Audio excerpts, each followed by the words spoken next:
श्रीहन्तारणम्। ॐ नमो हरिहन्तारणम्।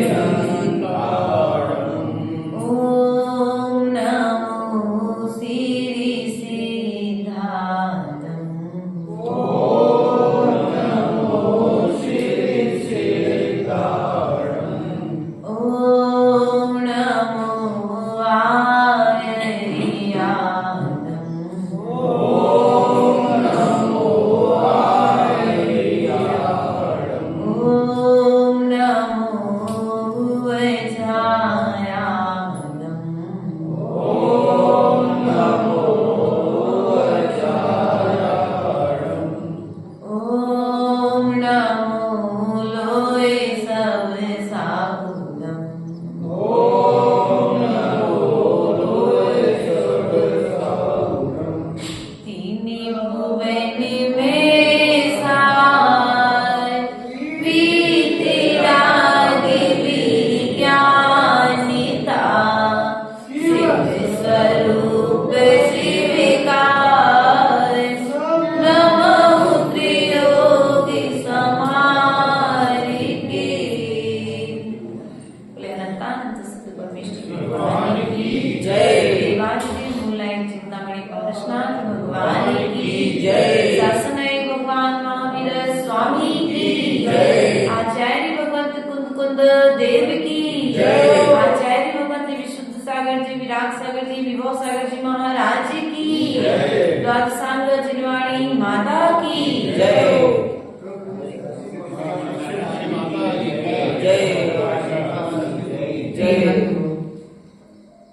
पूर्व की कार्यक्रमों के माध्यम से हम सभी ने इस मिथ्या दृष्टि जीव की जो अनादिकालीन मान्यताएं हैं, उन मान्यताओं को हमने जानने और समझने का पुरुषार्थ किया था।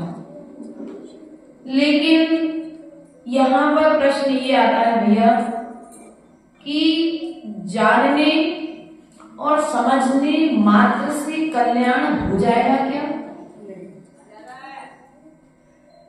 जानने के बाद, समझने के बाद संभलना पड़ेगा, क्योंकि जब तक हम संभलेंगे नहीं तब तक हमारा कुछ विकास होने वाला। आपने जहर को जहर जान लिया, उसके बाद में भी यदि आप ग्रहण कर रहे हैं तो निश्चित है आपका अकाल में मरण। और यदि आपने जहर को जहर जान लिया, उसके पश्चात यदि आप उसे छोड़ देते हैं तो जीवन में कुछ विकास संभव है। विनाश रूपी घटना से आप बच जाओगे। लेकिन आज स्थिति कुछ दूसरी है। व्यक्ति जान रहा है, देख रहा है, लेकिन समझ नहीं रहा है। जान रहा है कि सांप यदि काट देगा तो मरण संभव है, पक्का हो ये कोई पक्का नहीं है, लेकिन सांप के काटने पर लगभग 75% लोगों की मौत हो जाती है। तो हमारी भी मौत। आचार्य भगवान कहते हैं कि सांप के काटने पर तुम्हें विश्वास है, शेर के काटने पर तुम्हें विश्वास है, तुम्हें उस धतूरे के फल पर विश्वास है, हलाहल विष पर विश्वास है, लेकिन जिनवाणी पर विश्वास। हलाहल नाम पे विष होता है, विष का नाम है धतूरे का फल। हम उस फल पर विश्वास है कि धोखे से भी यदि कोई ग्रहण कर लेगा तो मरण को प्राप्त। लेकिन जिनवाणी पर विश्वास। जिनवाणी तुम्हारे लिए प्रतिपल समझा रही है। ये जो राग द्वेष निरंतर हमारे द्वारा चल रहा है, यह राग द्वेष हमारे विनाश का कारण है, लेकिन फिर भी हमें विश्वास। और जहां पर विश्वास नहीं है वहां पर विकास भी। खूब जिनवाणी सुन लो, खूब पूजन पाठ कर लो, खूब हमारे पास में आ जाओ, लेकिन फल की प्राप्ति होने वाली। लेकिन फिर भी आशाओं पर आसमान, क्यों भैया शैलेश? आशाओं पर आसमान तो, लेकिन फिर भी जिस प्रकार से सूरज उगता है एक आशा लेकर के उगता है कि लोग जागेंगे, लेकिन जो जागते नहीं है तो क्या सूरज उगना बंद कर देता है? पुरुषार्थ करता है। आचार्य गुरुदेव ने बड़ी प्यारी सी कविता लिखी है। जो निराश और हताश होकर के बैठ जाते हैं उनके अंदर उत्साह भरने के लिए कविता लिखी है। आचार्य गुरुदेव ने लिखा 2009 का चातुर्मास जब जबलपुर में हुआ तो क्षमा सागर महाराज जी से आचार्य गुरुदेव का मिलन हुआ। उसके पश्चात उन्होंने एक कविता लिखी थी कि मैंने उगते हुए सूरज से पूछा, मैंने उगते हुए सूरज से पूछा, इतनी सुबह इतनी ठंडी में इतनी जल्दी कैसे? इतनी सुबह इतनी ठंडी में इतनी जल्दी कैसे? सूरज ने कहा, मैं जग को जगाने आया। क्या कहा? मैं जग को जगाने आया हूं। गुरुदेव ने कहा, तुम्हारे आने से जग को जगाने से क्या जग जाग जाएगा? क्या तुम्हारे आने से जग को जगाने से क्या जग जाग जाएगा?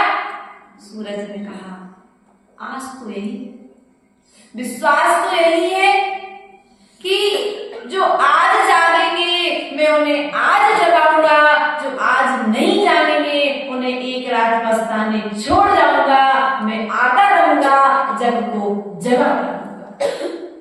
अर्थात मैं अपना पुरुषार्थ करना, हमारी बात जिनवाणी की बात तुम्हें समझ में आए चाहे नहीं आए, लेकिन हमारी बात हमें तो समझ में तुम्हारा कल्याण हो या ना हो, लेकिन एक दिन ऐसा आएगा कि जिनवाणी का आचरण तुम्हारे यदि भीतर में रहा और जब विपरीत परिस्थिति आएगी तो तुम्हें याद आएगी कि हमने जिनवाणी में बात सुनी थी और यदि ये कृत्य हमने छोड़ दिया होता तो शायद आज मुझे पछताना, बोलो तो पछताना पड़ता क्या? क्योंकि जब आसानी से चीज मिलती है शैलेश भैया तो कद्र नहीं होती। क्यों?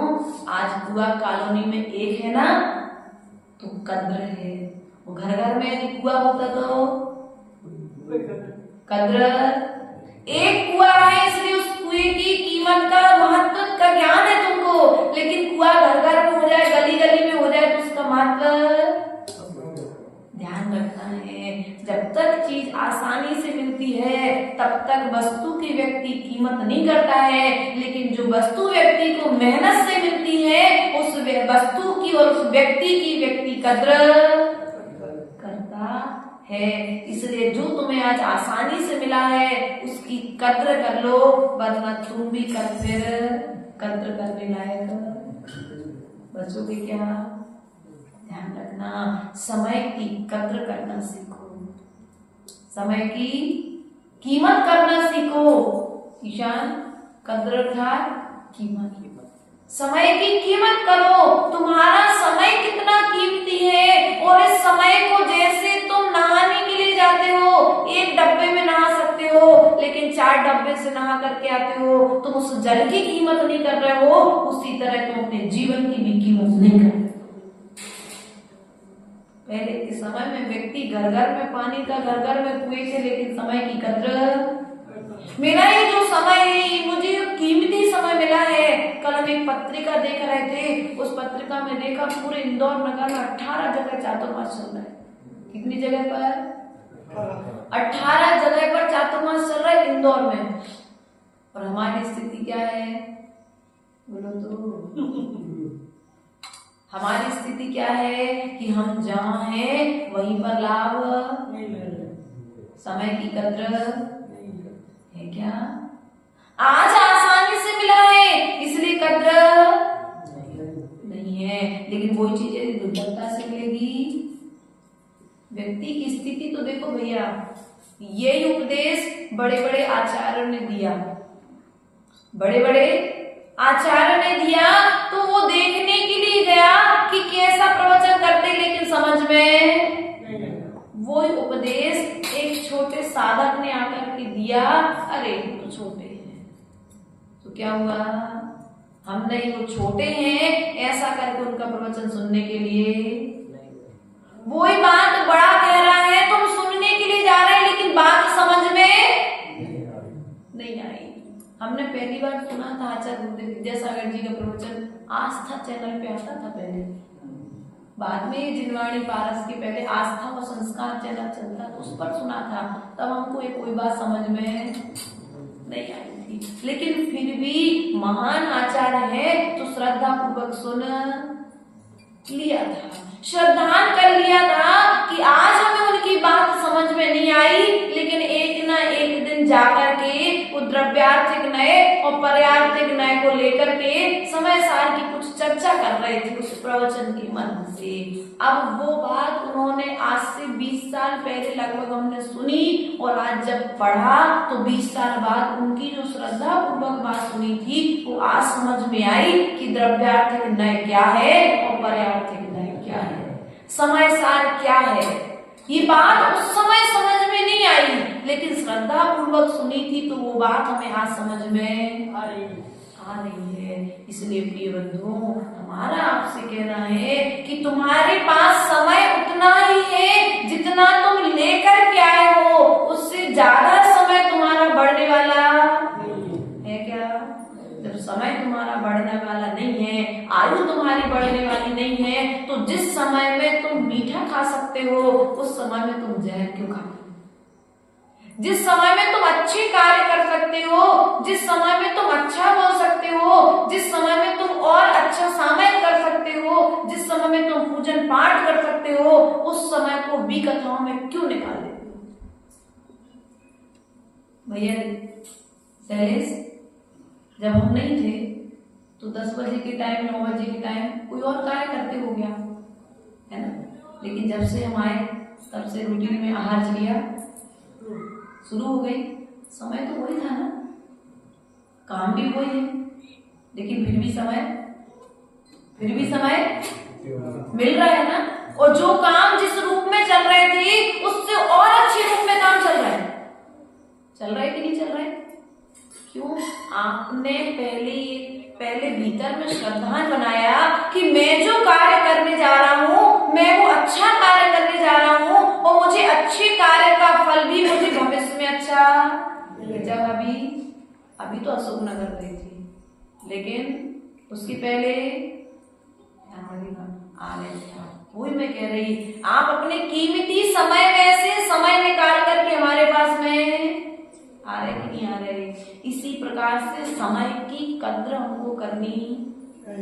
आज जिस प्रकार से सब काम व्यवस्थित चल रहे हैं, उसके पश्चात में भी 1 घंटा आप स्वाध्याय के लिए सुबह, 1 घंटा दोपहर में, 1 घंटा शाम को आप दे रहे हैं। इसी प्रकार से हमारे जाने के बाद में भी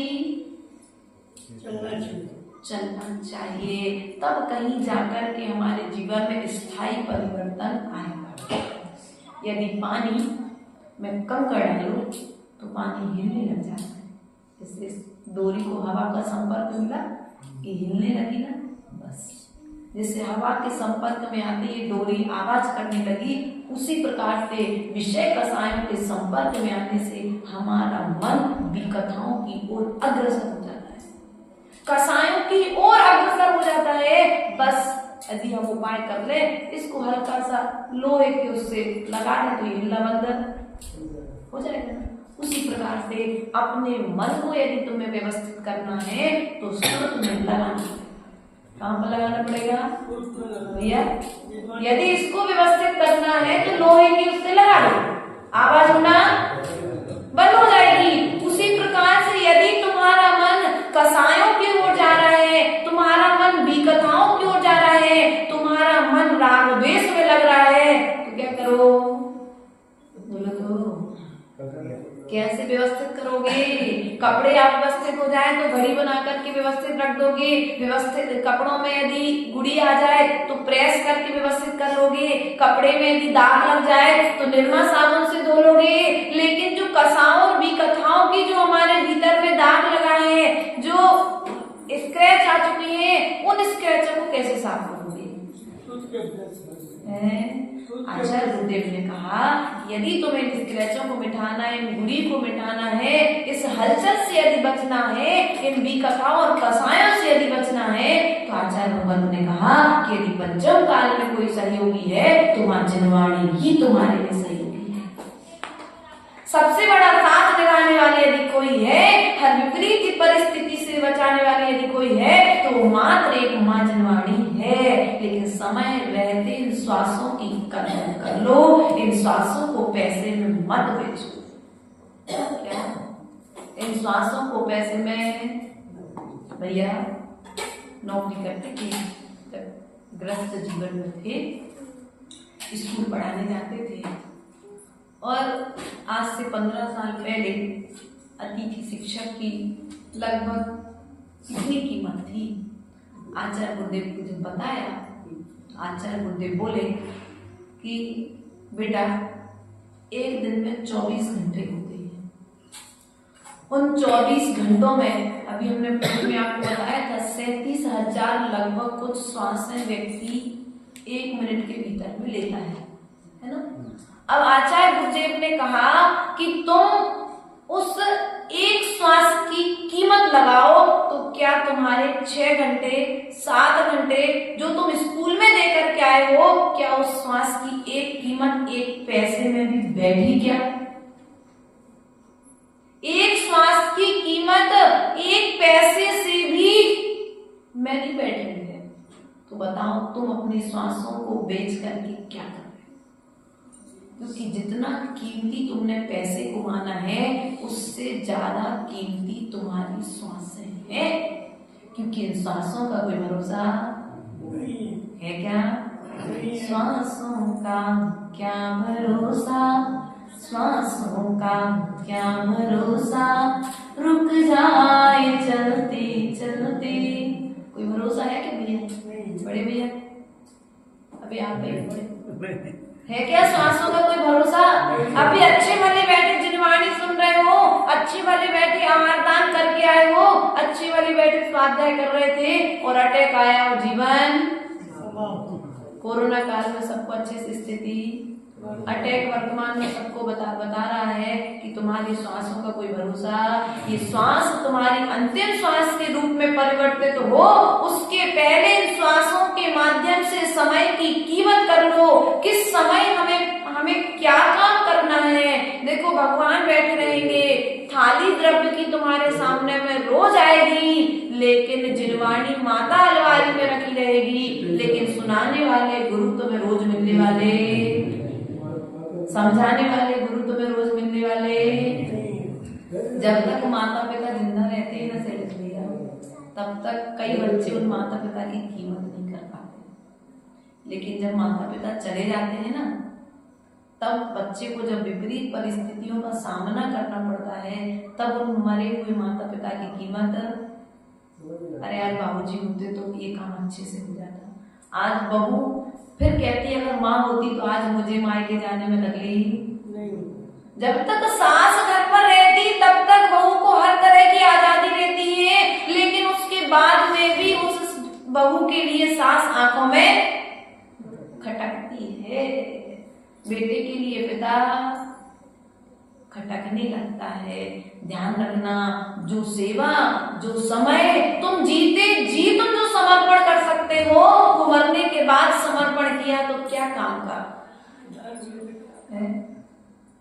क्षमा सागर जी ने भजन लगाना, आंगी आंगी अब मैं अपनी अर्थी के गीत गाना चलूं।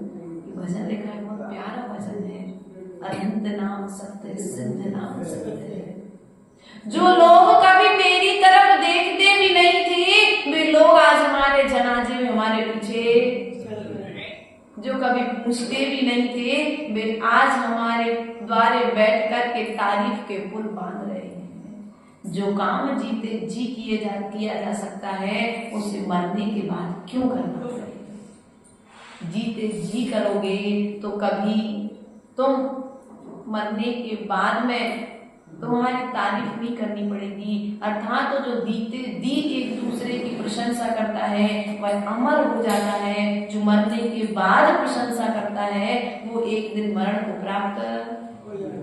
इसलिए यदि किसी का उत्साह वर्धन करना है, किसी की प्रशंसा करनी है तो समय रहते समझ जाओ, समय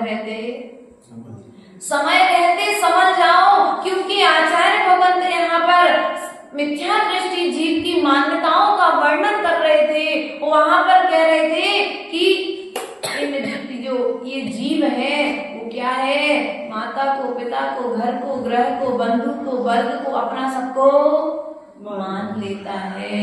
लेकिन वास्तविकता में क्या ये हमारे हैं? तो तत्व का निर्णय कभी किया? एक बार अपने घर में जाकर के हमने आपसे कहा था मनीष भैया, घर पर जाना और घर के प्रत्येक कमरे में जाना, जिस कमरे को तुमने अपनी भावनाओं से सजाया है उस कमरे में जाना और उस कमरे में एक बार शांति से बैठना और उस कमरे से पूछना, इस कमरे में जो जो मैंने सामग्री रखी है क्या मेरे साथ जाने वाली है? आत्मा से आवाज आएगी कि तुमने अपने चक्षु इंद्रिय के लिए, आपने अपने स्पर्शन इंद्रिय के लिए, आपने अपनी कर्ण इंद्रिय के लिए, आपने अपने घ्राण इंद्रिय के लिए, आपने अपनी रसना इंद्रिय की पूर्ति के लिए तो हम सबको यहाँ पर विराजमान किया है। लेकिन हम सब आपके साथ में जाने वाले। अपने शौक पूरे करने के लिए व्यक्ति क्या क्या नहीं करता, लेकिन वे शौक तुम्हारे लिए संसार में डालने वाले हैं।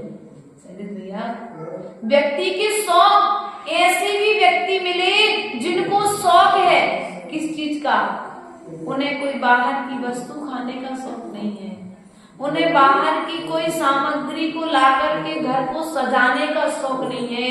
ऐसे भी व्यक्तित्व भी इस पृथ्वी तल पर विराजमान है जिनको साधुओं को आहार दान देने का शौक है।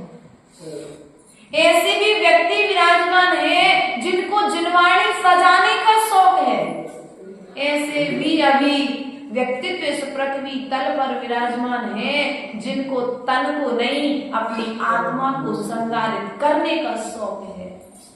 हमारे शौक यदि है, हमारे यदि कोई पसंद है तो हमारी पसंद ऐसी होना चाहिए जो समय रहते हमें समय सार रूप बना दे।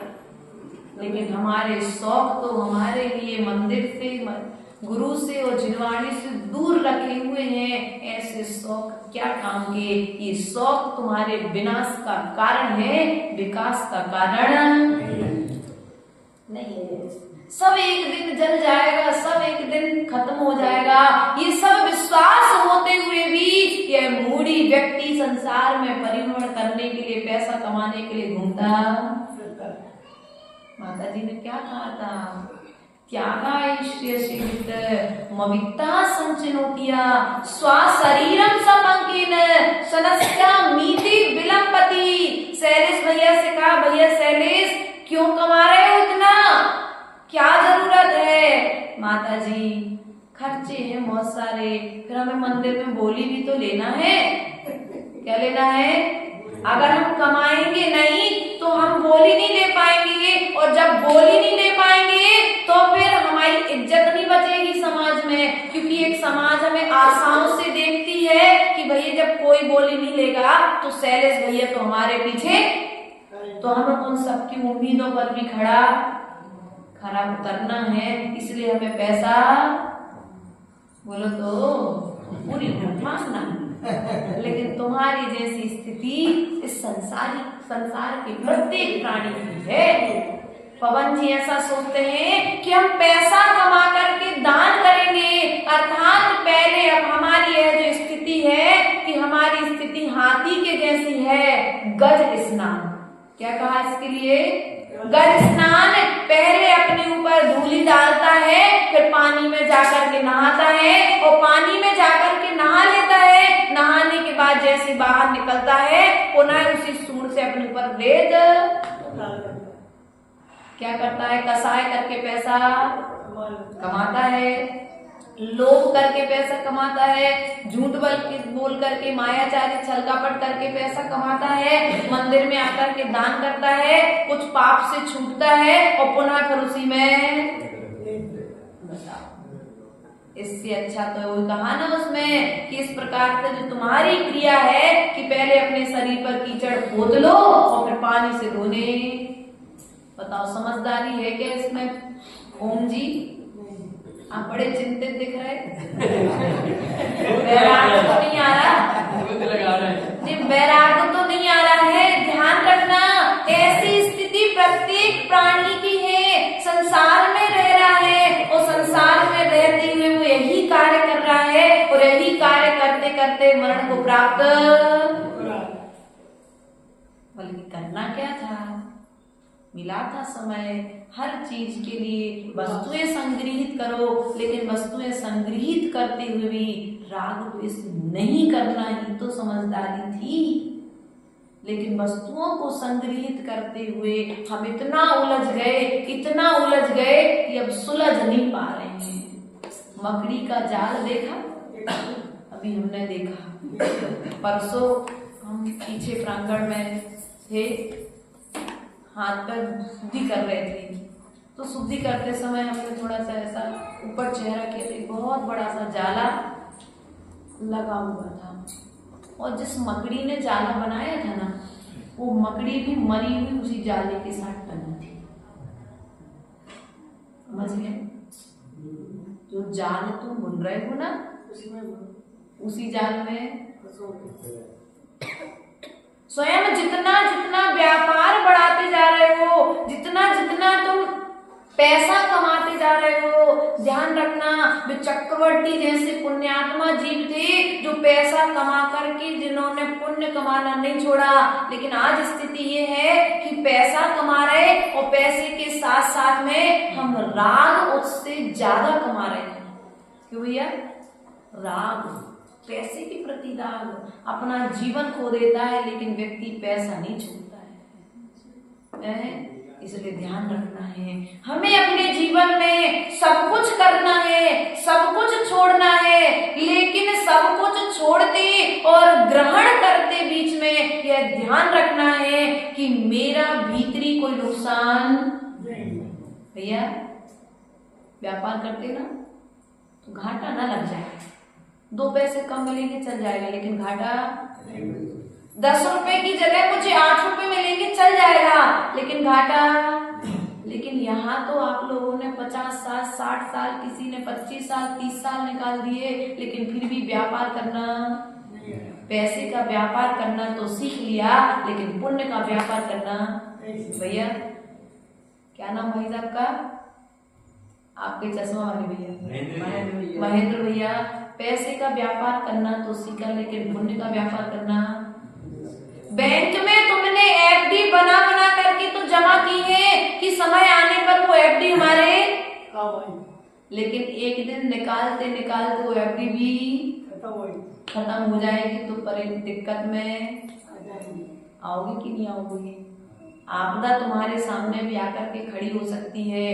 इसलिए ध्यान रखना, जैसे तुम पैसा जमा करते जाते हो उसी प्रकार से पुण्य भी जमा करते रहो। ये जो क्रियाएं हैं, कल हमारे पास में भाई साहब आए काशी से, बोले माता जी मैं मंदिर नहीं जाता। मैंने उनसे पूछा भैया मंदिर जाते? बोले मैं नहीं जाता मंदिर, मुझे क्रियाओं पर विश्वास नहीं है। कहीं पर भी मंदिर में आके ही धर्म होता है मैं ये नहीं मानता, उनका कहना था। मंदिर में आकर के ही धर्म होता है मैं ये नहीं मानता। मैं जहां बैठ जाऊं मैं वहां बैठ कर के धर्म कर सकता हूं, उनका ऐसा। मैंने कहा ये बात भी सत्य है, तुम्हारे द्वारा जो क्रियाएं की जा रही हैं, तुम जहां बैठ जाओ वहां बैठ करके धर्म कर सकते हो, तुम वहां बैठ करके पुण्य का अर्जन कर सकते हो। लेकिन मंदिर के बाहर जो क्रियाएं की जा रही हैं, उन पुण्य की क्रियाओं में, और मंदिर के अंदर जो क्रियाएं की जा रही हैं, उन मंदिर के अंदर की क्रियाओं में मात्र अंतर इतना हो जाएगा कि होल्डर तो वही है, अब तुम उसमें 0 वाट का बल्ब लगा दो चाहे 1000 वाट का। भैया बात समझ में आई? होल्डर वही है, उसमें 1000 वाट का बल्ब लगाओगे लगाओगे तो प्रकाश ज्यादा देगा, और 0 वाट का बल्ब लगाओगे तो प्रकाश कम देगा।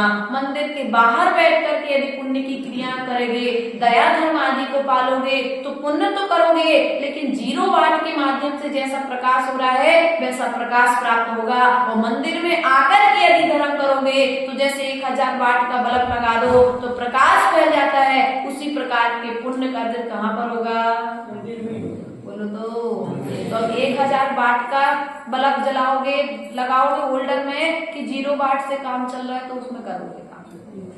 बोलो तो मंदिर के दर्शन करने से भी तो पुण्य होता है। तुमने दर्शन, पुण्य तो हर कार्य से होता है। तुम्हारे भीतर में यदि उद्देश्य सही है तो पुण्य हो रहा है, और यदि उद्देश्य में खोट है तो पाप हो रहा है। बात समझ में आ रही? तुम्हारा अभिप्राय क्या है? तुम बाहर में बैठकर भी धर्म करो, इसमें कोई बुराई नहीं है। तो सुभाषिनी माता जी कल से मंदिर छुट्टी, कल से मंदिर की छुट्टी, ऐसा करोगे क्या? मंदिर आना, स्वाध्याय सुनना, कोई बात नहीं। ऐसा करके तुम जहां 1000 विल पावर का बल्ब लगा करके तुम प्रकाश कर सकते थे, वहां तुम 0 वाट में घुस होकर के नहीं। अपनी शक्ति को पहचानो, अपनी योग्यता को निहारो, अपने क्षमता और क्षमता को निहार करके समय का सदुपयोग करना यदि सीख जाओगे तो तुम्हारे जीवन को समय सार रूप बनने में समय। लेकिन आज स्थिति क्या है कि हम समय की कीमत, सबकी कीमत है, पैसे की कीमत है, बच्चों की कीमत है, पत्नी की कीमत है, पुत्र की कीमत है, सब चीज की कीमत है, लेकिन समय की कीमत। जो काम 1 घंटे में हो सकता है, अच्छा लगा तो 4 घंटे भी उसी काम में। लेकिन ध्यान रखना, रसगुल्ला यदि 1 खाओगे तो भी ठीक है, 2 खाओगे तो भी ठीक है, 3 खाओगे तो भी ठीक है, लेकिन यदि 3 और 4 से ज्यादा रसगुल्ले खाए तो शरीर की स्थिति। बोलो तो भाई, छोटा सा रसगुल्ला तुमने 4 खा लिए, शरीर की स्थिति बिगड़ गई। अब तुम्हें बार बार नित्य क्रिया के लिए जाना पड़ रहा है, तुम्हें लेटना पड़ रहा है, पचाने के लिए सोना पड़ रहा है। एक छोटे छोटे वो 4 रसगुल्ले खाने से जब तुम्हारे शरीर की स्थिति बिगड़ सकती है तो तुम अपने समय का जो दुरुपयोग कर रहे हो तो तुम्हारे जीवन की स्थिति नहीं बिगड़ेगी क्या? बिगड़ेगी ना। लेकिन कीमत, जिस समय में तुम सामायिक कर सकते हो उस समय में बढ़िया आनंद आता है। रे इतने तो समय है मित्रों से मिलने का। माता जी आप स्वाध्याय की बात कर देते हो। नहीं भैया, हम ये नहीं कह रहे मित्रों से मत मिलो, मित्रों से मिलो, मित्रों के बीच में भी बैठो, कथाएं भी करो, क्योंकि श्रावक हो तो कुछ ना कुछ तुम्हारे लिए आनंद के लिए, मनोरंजन के लिए भी कथाएं चाहिए। भोजन कथा में मन लगेगा या किसी की बुराई चुगली सुनने में मन लगेगा, किसी के दुख सुख को सुनने में तुम्हारा मन लगेगा, इसमें तुम्हारा दोष नहीं है, तुम्हारा दोष नहीं है। वो अनादिकाल का जो संस्कार है ना, तो तुम पक्का बना करके आए हो।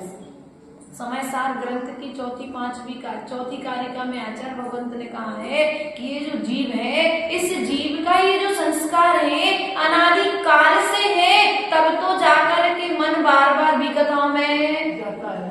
माता जी कभी आपका मन नहीं होता बढ़िया होटल में घूमे? हाँ, ऐसा लोग पूछते हैं। हमसे भी कल पूछा गया, एक प्रश्न हुआ कि माता जी आपको इतनी छोटी उम्र में वैराग हो गया, आपका मन नहीं होता कि हम भी लोगों के पास जाकर के बैठे हैं, रात में सब लोग बैठते हैं तो हम भी इस तरह से बैठे, या आप जब बैठते थे तो आपको याद आती होगी अपनी पुरानी? हाँ होता है, मन है, मन की गति है, मन जहां चाहे वहां जा सकता है, लेकिन हमें उसको बांध के रखना पड़ेगा। बच्चा तो दरवाजा खोला मिला कि तत्काल बाहर भागने की कोशिश, क्यों डॉक्टर साहब जी? होती है ना, घर में भागती है ना। क्या करते हो? केवड़िया लगा के, बोलो तो, केवड़िया लगा के हेल ड्रॉप करके घर को रखते हो, बच्ची को नहीं रोकते तुम। व्यवस्था क्या करते हो कि बढ़िया को, अब बच्ची बाहर ऊंचा उसका हेल ड्रॉप है तो वो खोल नहीं पाएगी, तुमने केवड़िया लगा दी बच्ची से। हमारा भी आपसे कहना है कि ये जो आंखें है ना, ये जो कान है ना, ये केवड़िया की तरह है। केवड़िया समझते, जो आपने छोटी जो बनाई है, छोटा दरवाजा जो बनाया है घर के अंदर बाहर होने के लिए है, खिड़की भी बोलते हैं केवड़िया, जो अपने डॉक्टर साहब के घर पे लगी देखिए दरवाजे के बाहर छोटा सा गेट, हाफ गेट है। अबे तय नहीं बोला, सब बुंदेलखंड के हैं पंडित जी, कब पाए कि नहीं, चिंता नहीं करोगे, हम सब समझ गए। छोटा गेट, हाफ गेट को केवड़िया बोलते हैं। अब वो तुमने लगा दी तो बच्ची बाहर, बस। यदि तुम्हें अपने मन को रोकना है, हमारा मन भी सब जगह जाता है, भोजन में भी जाता है, बातों में भी जाता है, घूमने फिरने में भी जाता है, पहनने ओढ़ने में भी जाता है, क्योंकि जैसे तुम हो वैसे ही तो हम हैं, आपके बीच से ही तो निकल के आए हैं। मन तुम्हारे पास में भी है, मन हमारे पास में भी है, तो कैसे रोकते हो? आचार्य गुरुदेव ने कहा था, मन की गति है इधर उधर विचलित होना, उस मन को यदि कहीं से रोकना है तो मात्र यदि किसी में ताकत है तो मां जनवाड़ी में ताकत है। हमने आचार्य गुरुदेव से कहा, जब पहली बार विहार कराया हमारा जयदेवी से, हम अमरकंटक से शहडोल से व्यवहारी पहुंचे। हम लोग कटनी के पास है व्यवहारी, छोटा सा गाँव है। हमने आचार्य गुरुदेव के पास संदेश भेजा कि आचार्य गुरुदेव मन नहीं लग रहा है। क्या हमने आचार्य गुरुदेव, मन नहीं लग रहा है, आपकी बहुत याद आती है, अब आप हमको वापस कब बुलाओगे? आचार्य गुरुदेव ने कहा, बेटा जब तक मैं तुम्हारे पास में नहीं हूं तब तक तुम अपने पास में मां जनवाणी को रखना, तुम्हें ऐसा महसूस होगा कि मैं तुम्हारे पास में बैठा। वास्तविकता में इस वचन को हमने अनुभूत किया, कभी ऐसा महसूस नहीं हुआ। जब जब मां जनवाणी हमारे पास में रहती है तो ऐसा लगता है साक्षात गुरुदेव हमारे पास में विराजमान है। ये एहसास होता है गुरु और शिष्य के बीच के संबंध का। व्यक्ति अपने पास में ना भी रहे तभी व्यक्ति का एहसास, वस्तु का एहसास, लेकिन तुम्हारा जो एहसास है वो राग का एहसास है और हमारा जो एहसास है वह वैराग का एहसास है। हमें संसार से बचाने वाला है वो तुम्हारा जो राग है, वो तुम्हें संसार में डालने वाला है। कई लोग पास में होते हैं लेकिन पास में होते हुए भी दूर होते हैं, और कई लोग दूर होते हैं लेकिन दूर होते हुए भी पास में। इसलिए आचार्य गुरुदेव सदा करते हैं, पास में रहने वाला ही हमारे पास में हो ये कोई निश्चित नहीं है। दूर रहने वाला भी व्यक्ति हमारे हृदय के पास में रहता है। इसलिए प्रिय बंधुओं, अपने समय का सदुपयोग करोगे तो ये सम्यक एहसास भी तुम्हारे लिए, जब विपरीत परिस्थितियां पड़ेंगी तो मां जनवाणी तुम्हारे पास में आकर के जागृत होकर के जो तुमने पढ़ा है वो ज्ञान तुम्हारे समकक्ष आकर के तुम्हें संबोधन देना प्रारंभ कर देगा। अर्थात तुम्हारी आत्मा तुम्हें, तुम्हारे विचार तुम्हें संभाल लेंगे। लेकिन यदि तुम जनवाणी के पास में नहीं बैठोगे तो फिर संभालने की ताकत किसी दूसरे में है क्या? बेटा भाभी, हमारे पास जनवाणी पढ़ने का समय, बोलो ओम जी, भैया श्रेयस के पापा जी, क्या नाम? सुभाष जी। ध्यान रखना, जनवाणी पढ़ने का समय तुम शब्दों से कहते रहोगे मरना सबको एक दिन अपनी अपनी बात, लेकिन भीतर तक ये बात नहीं जाएगी क्योंकि तुमने अभी जनवाणी में उसकी विवक्षा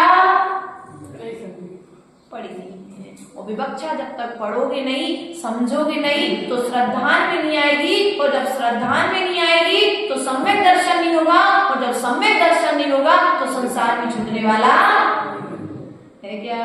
नहीं है। बात बुरी लगे तो क्षमा कर देना, लेकिन सुधार की उम्मीद तो हम आपसे समय के सदुपयोग की उपेक्षा तो हम आपसे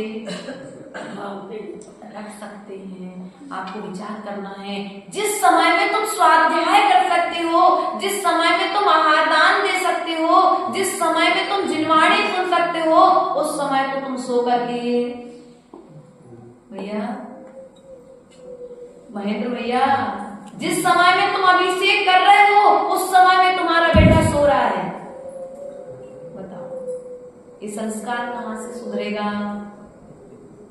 बताओ, यदि तुम बच्चे को सुधारना चाहो तो सुधार सकते हो, लेकिन तुम्हारे भीतर में राग जो बैठा हुआ है ना शैलेश भैया, तीव्र राग, अरे अभी उम्र ही क्या है? क्यों ममता दीदी, अभी उम्र ही क्या है? छोटे छोटे से बच्चे हैं माता जी, अभी इन पे ज्यादा ब्रेक ध्यान रखना। गाड़ी छोटी हो या बड़ी हो, यदि ब्रेक रहेगा तो तुम्हें मंजिल तक पहुंचाएगी, और यदि ब्रेक नहीं है तो कहीं ना कहीं दुर्घटना। भाई ममता दीदी को दया आ जाती है कभी कभी, जब बच्चों को थोड़ा सा ब्रेक करते नहीं, ये काम ऐसा नहीं करना, तो उन्हें लगता है माता जी बहुत छोटे छोटे हैं। जब हम लोग थे ना तो छोटे ही छोटे थे, और छोटे ही छोटी उम्र में, क्योंकि पौधा जब छोटा होता है ना, चाहिए थी बेटा, जब पौधा छोटा होता है ना उसमें तुम जैसा पानी डालोगे भविष्य में वैसा फल, लेकिन पेड़ बनने के बाद फिर सुधार की उम्मीद। तुम उसे जैसा बांधोगे, जिन डालियों से बांधोगे, जैसी दिशा दे दोगे, वैसा तना भविष्य में आगे बढ़ जाएगा। लेकिन यदि तुमने अभी नहीं टोका, अभी नहीं रोका, तो क्या होगा भविष्य में? फिर तना जब मजबूत हो जाएगा तो फिर काटने के अलावा कोई दूसरा उपाय। क्यों भैया माली भैया, ओ माली भैया, आप शिव कुमार भैया क्या करते हो? जब डालियां ज्यादा हो जाती हैं तो काटने के अलावा कोई दूसरा उपाय तुम्हारे पास में बचता है क्या? इसलिए जैसे थोड़ा सा कचरा इकट्ठा हुआ कि तत्काल आपने उसे, उसी प्रकार से थोड़ी भी छोटे रूप में भी यदि कोई बुराई हमारे भीतर में आ रही है तो उसे तत्काल हटाओ। क्योंकि जैसे यदि थोड़ा सा रोम टूटा हुआ, तत्काल उस पर तुम बाम लगा लो, काली मिर्च लगा लो, या थोड़ा कोई भी उपाय कर लो, तो वो फोड़ा बढ़ेगा नहीं, वहीं के वहीं शांत। और आपने लगे छोटा ही तो है, थोड़ा बाद में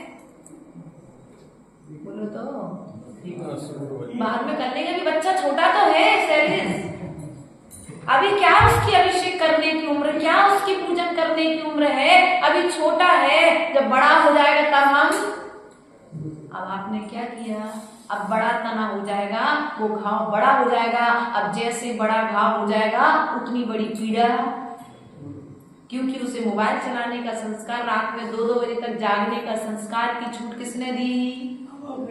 अब बाद में आकर के रोते माता जी, बच्चा टाइम से सोता नहीं, हम कैसे उठाएं, नींद पूरी नहीं होती तो चिड़चिड़ाता है। पहला संस्कार किसने बनाया? बोलो तो। हाँ, पवन जी बिल्कुल ईमानदारी से कह रहे हैं, मतलब कहीं ना कहीं उनका भी ये भी इस पीड़ा से पीड़ित है।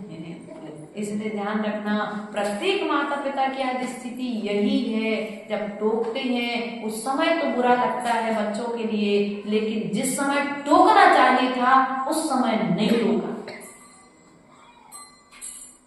जिस समय छोटे में टोक सकते थे अपन बच्चों को, भैया आचार्य गुरुदेव कहते हैं बीज बोते समय यदि उस पेड़ की सुरक्षा कर ली जाए तो फिर फसल आते समय अपन को फिर ज्यादा सुरक्षा करनी पड़ती है क्या? नहीं करनी पड़ती है। इसलिए छोटे बीज की तरह ये बच्चे होते हैं। क्या भैया? छोटे बीज की तरह ये बच्चे होते हैं। इन्हें बचपन में जो संस्कार दे दिए जाते हैं वे बचपन के संस्कार ही बचपन तक चलते हैं। आज हम आपके बीच में बैठे हैं, बड़ा आश्चर्य होता है कभी कभी जब हम स्वयं विचार करते हैं कि हमको वैराग आ गया, हम इस मार्ग पर आकर के बैठे हैं, तो हमको स्वयं विश्वास नहीं होता कि हम स्वयं इस मार्ग पर बैठे हैं। आज तो कहीं ना कहीं बड़ों की सीख, बड़ों के संस्कार हमारे साथ में। लोग आते हैं पूछते माता जी आपको ये सब शुद्ध भोजन, हमने कहा कभी हम लोगों ने बाहर की चीजें ऐसी व्यवस्थित, ऐसी कभी ऐसा नहीं कि रोज रोज हर चीज चाहिए। संस्कार थे, लेकिन कभी थोड़ा मोड़ा मिल जाए तो ठीक, नहीं मिले तो आज की स्थिति क्या है? बच्चे को रोज चाउमीन, फुल्की, हाँ, इसका कारण क्या है? माता जी कह रही, बखूबी अच्छी तरीके से बता रही है कि माँ को घर में बनाने की फुर्सत नहीं है, तो बच्चे तो बाजार में। बोलो तो बताइए, घर में है कौन कौन? तीन, आज पहले तो 6-6, 7-7 हम लोग 6 मतलब थे हम लोग परिवार में, बच्चे 6 बच्चे हम लोग थे। फिर बड़ी माँ मम्मी के 5 बच्चे थे, उसके पश्चात चाची के 3 बच्चे थे, बुआ लोग थी, पापा लोग 13-14 लोग थे, ऐसा दादी ने बताया। तो ऐसा इतना बड़े परिवार थे, उसके बाद में भी संस्कारों से समय था सबके लिए, दूसरे का ध्यान रखने का। आज कहने को प्राणी 4, लेकिन पूछने की खबर किसी को एक दूसरे की।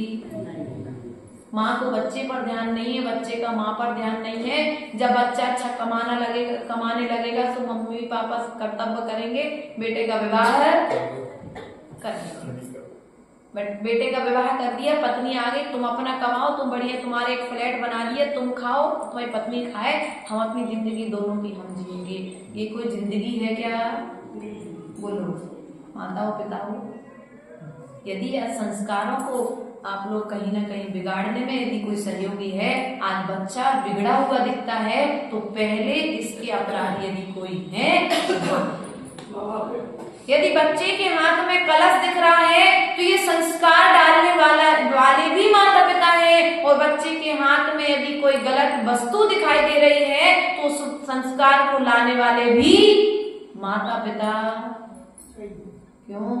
प्यार इतना था, छोटे में गाली दी थी ना तो अच्छी लग रही थी, लेकिन बड़े में गाली दी सो बदतमीजी।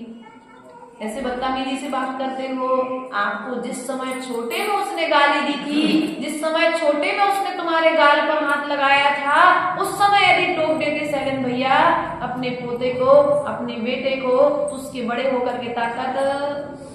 लेकिन उस समय तुम्हारा राग टपकता है, और राग इतना टपकता है कि तुम्हें उस समय दोष भी तुम्हें गुण रूप में, वो तोतली भाषा में गाली भी दे रहा है तो वो तुम्हें गीत सी समझ में गीत लगता है, और बार बार हम बुलवाते हैं। मैंने देखा कई परिवारों में कई स्थिति, यदि कोई बच्चा, हम लोग अभी सागर में थे और वैसे बाजू में गली थे, ऊपर रुके हुए थे फर्स्ट फ्लोर पर, तो देखा कि बच्चा यदि गाली दे रहा है तो उसके पापा लोग, चाचा लोग, दादा लोग, पड़ोस के 2-4 भैया लोग उस बच्चे को घेर कर बैठ जाते थे और बार बार बुलवाते, हाँ बोल, क्या बोला था तूने? अब वो बच्चा बार बार बोल रहा है, अब उसका संस्कार मजबूत होता जा रहा है। अब वहीं पर पिताजी बैठे हैं, उसी दुकान पर माँ भी खड़ी है, और गांव के 4 व्यक्ति और खड़े होकर के उससे बार बार गाली बुलवा रहे हैं, और हम क्या कर रहे हैं? बढ़िया आनंद बना करके प्रसन्न ताली बजा रहा है। अब्बा अब्बा क्या बोल रहा है बेटा? तुम ध्यान रखना माता पिता, आज तुम दूसरे के लिए बुलवा रहे हो ना, कल तुम्हारी बारी आने वाली है, कल तुम्हारा भी नंबर आने वाला है। इसलिए यदि इस तरह की गलत हरकत करते हुए यदि कोई बच्चा दिखता है, कोई बूढ़ा दिखता है, तो उसे तत्काल सुधारने का प्रयास। बोलो तो कुछ फोड़ों को पका करके शांत किया जाता है, कुछ फोड़ों को तत्काल में स्थिति का ज्ञान तत्काल करके, हर व्यक्ति हर बात पर तत्काल एक्शन, तत्काल विवेक को लगा करके। भैया मनीष, विवेक लगाना पड़ता है। यदि फुड़िया छोड़ी है तो क्या करो? बाम लगा दो, तत्काल दब जाएगी, काली मिर्च रख दो, तत्काल दब जाएगी। लेकिन तुम्हारे ध्यान ना देने के कारण यदि थोड़ी बढ़ चुकी है, तब उससे पकने के उपाय करो। क्या करो? उसे पकाने के उपाय करो। आटे की लोई रखो, आदि आदि जो व्यवस्था है, नमक आदि के माध्यम से लोग जैसे भी बताते हैं, उस प्रकार से उसे पकाने का पुरुषार्थ करोगे तो वो जड़ से शांत हो जाएगी। लेकिन अध पकी पुड़िया को यदि तुम शांत करोगे तो आगे जाकर के तुमको कष्ट देने वाली। इसलिए अध पके संस्कार यदि तुमने अपने बच्चों को दे दिए हैं तो अभी भी समय है, अभी भी उन्हें आप पका सकते हो, उन बच्चों के संस्कार को छुड़ा सकते हो, क्योंकि आप माता पिता हैं, अपने बच्चों के कोई द्वेषी। तो विश्वास है कि नहीं है? द्वेषी हो कि हितैषी हो? महेंद्र जी, हितैषी हो कि द्वेषी हो? तुम लोग को भी इतना ही विश्वास नहीं है। तुम लोग को इतना नहीं पता कि तुम अपने बच्चे के क्या हो। अब बच्चे को दुख होगा, बच्चा रोएगा, चिड़चिड़ाएगा, गुस्सा करेगा, कोई बात नहीं, थोड़ा सा गुस्सा सहन कर लेना, चिड़चिड़ाना सहन कर लेना। थोड़ी देर गुस्से में वो घर छोड़ करके भी चला जाएगा, गुस्से में आकर के वो भी सहन कर लेना। लेकिन छोटी गलती जब बड़ी गलती में से परिवर्तित हो, उसके पहले बच्चे को संभाल लेना। ये सच्ची माता पिता का कर्तव्य है। जैसे साम दाम दंड भेद करके आप कमाने में पुरुषार्थ करते हो, वैसा ही पुरुषार्थ आपको बच्चों को संभालने में करना पड़ेगा। तो ये जो भटकती हुई संस्कृति हमें वर्तमान में दिख रही है, ये भटकती हुई संस्कृति संभल जाएगी, और ये संस्कृति संभल गई तो श्रवण धर्म भी संभल जाएगा। माता जी, आपको बच्चे चाहिए? हाँ, हमको बच्चे चाहिए। इसलिए चाहिए कि आप शैलेंद्र भैया के तो संस्कार पक्के बन चुके हैं। अब हम इनको कितना ही समझाएं, लेकिन इनको करना वही है जो इनकी श्रद्धा में बैठा हुआ है। इनको संस्कार में बैठ चुका है कि अक्षर के बाद पुष्प ही चढ़ाना है, तभी पुण्य होगा। लेकिन ये जिनवाणी में कहीं पर भी नहीं लिखा कि आप पुष्प पहले चढ़ाओगे तो पाप हो जाएगा, लिखा गया कहीं? लेकिन इनके संस्कारों में ये अच्छा संस्कार बैठ चुका है कि जब पूजन करेंगे तो अक्षर के बाद में पुष्प का नंबर आता है तो हमें पुष्प ही चढ़ाना है। लेकिन आपका जो बच्चा है, आप उसे जैसा सिखाना चाहोगे, आप अभी उसे वैसा, आप उसे द्रव्य की पहचान कराओगे तो द्रव्य भी समझेगा और द्रव्य रूप अपने जीव आत्मा को भी समझने का प्रयास करेगा। अब समय निकल गया, ये सोच करके शांत बैठने का समय नहीं है। अभी भी समय तुम्हारे हाथ में, अभी समय तुम्हारे हाथ में है। बच्चों को आज भी तुम संस्कारित कर सकते हो, क्योंकि माँ जिस दिन ठान ले उस दिन 50 व्यक्तियों का भोजन अकेले, एक स्त्री 50 का भोजन अकेले बना सकती है, बस ठान ले। भीतर में इच्छा होना चाहिए, और भीतर में इच्छा नहीं है तो एक का भोजन भी बना के नहीं खिला सकते। हाँ, होटल चलो। इंदौर में तो अच्छी व्यवस्था है, टिफिन व्यवस्था, दादा गाड़ी और तुम्हारी बहुमंजिली। देखो ये गलत बात है। पवन जी ज्यादा अच्छे से समझते हैं, भाभी नहीं है आज, इसलिए ये सीधी बात है। सबकी सबकी अच्छा, देखो तुम लोग संभल के रहना। जिनकी पत्नियां यहाँ बैठी हैं सबकी तरफ से कह दी उनने, संभल के रहना। यदि देखो पंडित जी, अब तुम नहीं बोलो, पंडित तो मैं पीछे ही जाने, हल्ला नहीं करो। समझो, हमारी बात को समझने का मूल रूप से भीतर जाने का प्रयास करो, क्योंकि हम बच्चे को इसलिए संभाल रहे हैं भैया, शैलेंद्र भैया। आज बड़ी खुशी होती है जब हमने 2017 में साहेबड़ में चातुर्मास किया, तो ये चहेती थी जैसी उम्र की 2-4-10 बच्चियों शांति विहार कॉलोनी में थी, उन बच्चियों को जोड़ा, और इतनी अच्छी जुड़ी हुई बच्चियां कि जब हम कार्यक्रम करने के लिए कहते थे ना, तो पर्युषण पर्व जब आता था और 3 बजे से हमारा तत्वार्थ सूत्र का प्रवचन चालू होता था। 2:30 बजे बच्ची अपने स्कूल करके, कॉलेज करके, जो भी जैसी काम करती थी आती थी, और 3:30 बजे, 3:45 बजे नाटिका मंच पर प्रस्तुत। एक समाज को जोड़ने का एक तरीका है, क्या है? क्योंकि आचार्य गुरुदेव कहते हैं कुछ उत्सव प्रेमी होते हैं, कुछ स्वाध्याय प्रेमी होते हैं, कुछ नृत्य प्रेमी होते हैं, कुछ प्रतियोगिता प्रेमी होते हैं। लोगों को जोड़ने के लिए जो व्यवस्थापक होते हैं, उन्हें इस तरह की व्यवस्थाएं कर हम विचार कर रहे थे कि पूर्व का लोगों के इतना जुड़ने का कारण क्या था। क्योंकि समाज में उत्सव महोत्सव होते रहते, साधु का आना उत्सव है, लेकिन उस उत्सव को महोत्सव में कैसे परिवर्तित करना है, ये समाज का दायित्व होता है। कि अब उसमें कार्यक्रम होते तो बच्चे और जब बच्चे आए, एक कार्यक्रम रख दिया भैया, रक्षाबंधन पर्व है, आपको विष्णु कुमार मुनिराज की कथा।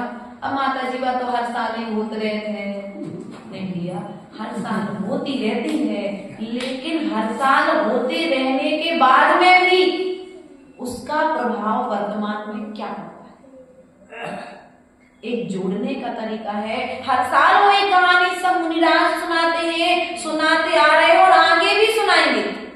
सुनाएंगे कि नहीं सुनाएंगे? आगे भी सुनाते रहेंगे। वो कहानी कभी जाने वाली, लेकिन फिर भी साधु, लेकिन सबके सुनाने का और सबके कराने का तरीका अलग अलग हो जाता है। तो उस समय भी बच्चे जुड़े, और जितने बच्चे बच्चियां जुड़े थे आज भी अच्छे अच्छे घरों में हैं। तो जब उनकी खबर आती है ना, तो सामने में आता लगता है चलो अपन ने कुछ अच्छा उनको संस्कार दिया था, तो आज भी बच्चियां कम से कम आज अपने माता पिता सास ससुर की सेवा तो कर रही हैं। 2018 का चातुर्मास राजनांद गांव में हुआ, आपने सुना होगा, डोंगरगढ़ चंद्रगिरी के पास में है, रायपुर दुर्गादी। जब वहां पर हुआ तो जैसे टीम हमारी 2024 के चातुर्मास में सागर में खड़ी हुई, ऐसे ही दो माता जी थे जो चुल्लिका थे, हारिका भी नहीं थी, चुल्लिका माता जी थे। ऐसी ही टीम शाम के भक्तांबर क्लास में बच्चों की भीड़ रहती थी। लाने वाले कौन थे? लाने वाले कौन थे? माता पिता थे, क्योंकि उस समय बच्चों, प्रत्येक बच्चे के हाथ में मोबाइल नहीं था। आज समस्या क्या है कि अपन भरपूर जोड़ने का प्रयास कर रहे हैं, भरपूर जोड़ने ना जुड़ने का कारण क्या है? हर बच्चे के हाथ में मोबाइल है, हर बच्चे के वजन से ज्यादा उसकी पीठ पर उसका किताबों का वजन है। अब बच्चा आए तो आए कैसे? बेचारा दिन भर थक जाता है, उसके पश्चात में जब आने का सोचता है तो फिर सो जाता है। इसलिए माताओं, हमारा आपसे कहने का तात्पर्य है कि अभी जहां जहां तक भी हमने देखा है दूरदृष्टि करके 9 साल के काल में, कि हर जगह व्यक्ति, और यहाँ पर भी अपनी एक बहुत अच्छी टीम तैयार होगी। सरेश भैया आहारचर्या जब निकलते हैं तो देखो 20 युवा मंडल जब आपके जो ग्रस्त जीवन से हैं, रविवार का दिन देखो, शनिवार का दिन देखो, सब अपने अपने ड्रेस में आकर के, तो अपन सफल हैं। लेकिन बस इतना समझ के रखना कि जो नहीं आ रहे हैं उनके आने का गम मत करना। क्या ये मत सोचना कि वे क्यों नहीं आ रहे, वे इसलिए नहीं आ रहे क्योंकि अभी उनका पुण्य का उदय तीव्र, उनका भी पाप कर्म का उदय तीव्र चल रहा है, इसलिए वे बाजू में रहते हुए भी साधु के पास में, कॉलोनी में रहते हुए भी साधु के पास में, यहीं से बुखार होने के बाद में भी व्यक्ति शादियों में जाएगा, पार्टी में जाएगा, किटी पार्टी में जाएगा, होटल में भोजन करने जाएगा, पार्क में घूमने जाएगा, लेकिन साधु के पास नहीं आ पाएगा। क्यों? क्योंकि उसके अभी पाप कर्म का तीव्र उदय। रोज सुबह से उठ करके घूमने के लिए जाएगा भैया, हमने देखा अभी एलन सिटी में थे, सुबह से व्यक्ति घूमने के लिए 5 बजे उठ जाएगा, घूम करके 6 किलोमीटर का राउंड लगा करके आ जाएगा, लेकिन भगवान के अभिषेक का कलश नहीं उठा पाएगा, दर्शन करने नहीं आएगा, सामने से निकल जाएगा लेकिन मंदिर के दर्शन नहीं करेगा। क्यों? क्योंकि भीतर में भी श्रद्धा। अब जब तुम्हें भीतर में श्रद्धा नहीं है तो अभी तुम धर्मात्मा ही नहीं हुए, और जब धर्मात्मा नहीं हुए तो धर्म करोगे कैसे? क्योंकि जब भीतर में धर्म का जन्म होता है तब कहीं जाकर के बाहर में धर्म करने की भावना। देखो यार बच्चे कहाँ से आए भैया? सागर से आए। क्यों? 1 साल हो गए माता जी, अब तो छोड़ सकते थे ना, लेकिन इनकी जो जड़ों में संस्कार भर के आए ना, वो जड़ों का संस्कार भैया शैलेश, इनकी जड़ों में जो संस्कार भर दिया ना कि तुम्हारे नगर में कोई भी साधु आए तुम तो पिछी कमंडल देखना और उनकी सेवा करने का तत्पर। अब जो जड़ों में संस्कार डाल दिया ना, जो बचपन में संस्कार डाल दिया ना, अब वो 55 तक अंतिम समय तक इनकी सांसों में, तो तुम मंगल सूत्र पहनने के बाद तुम अपने आप को मंगल मानते हो, लेकिन इनने जो आचरण कर लिया है, ये आचरण इनके जीवन को मंगल बनाने वाला है। इसलिए प्रयास और पुरुषार्थ करिएगा, अपने जीवन को मंगल आचरण के माध्यम से मंगल बनाने का प्रयास करें। आज आपको जो भी बताया आपके पुण्य से बताया, जिनवाणी को खोला था, लेकिन फिर भी जिनवाणी के अनुरूप आज्ञा जिनवाणी माता की जो हुई उस हिसाब से मुझ से जो वचन निकलते गए हमने आपको देने का प्रयास किया। आज का टॉपिक मात्र इतना ही था आपसे कहने का, समय का क्या, समय का सदुपयोग, समय रहते समझना है और संभालना है, क्योंकि परिवार समझेगा तो समाज समझ जाएगी और समाज समझेगी तो श्रवण संस्कृति समझ जाएगी। तो परम पूज्य आचार्य गुरुवर विभव सागर जी महाराज की